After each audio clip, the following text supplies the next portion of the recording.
আসসালামু আলাইকুম এভরিওয়ান, সবাইকে স্বাগতম নতুন আরও একটা রেসিপি দেখার জন্য। শেয়ার করব ফুলকা বেগুনি।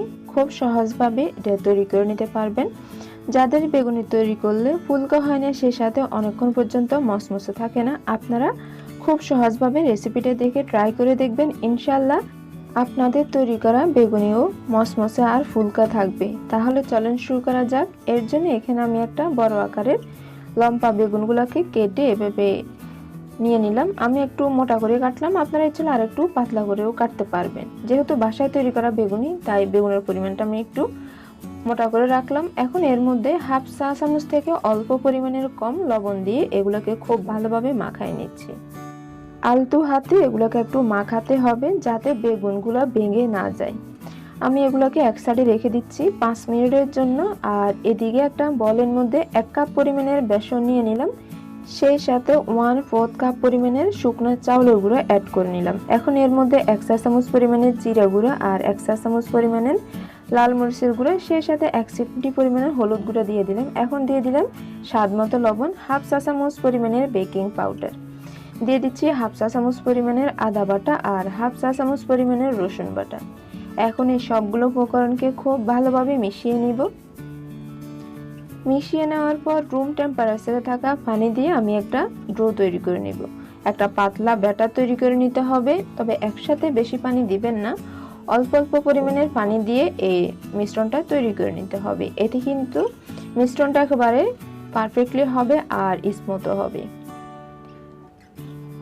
আমি অল্প অল্প পরিমাণের পানি দিয়ে মিশ্রণটা তৈরি করে নিলাম।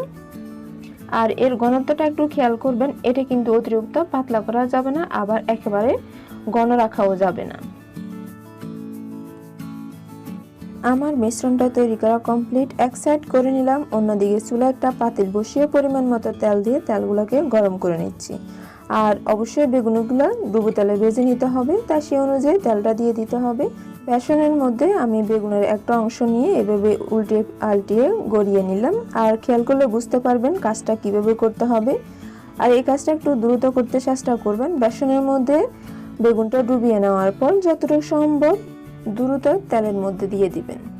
আমি মিডিয়াম আঁচে রেখে এগুলোকে ভেজে নিচ্ছি, তবে একসাথে বেশি না দিয়ে পরিমাণ অনুযায়ী দিয়ে বেগুনগুলোকে একটু ভেজে নেবেন। যখন এক পিঠ একটু শক্ত হয়ে আসবে তখন এগুলোকে উল্টিয়ে দিবেন।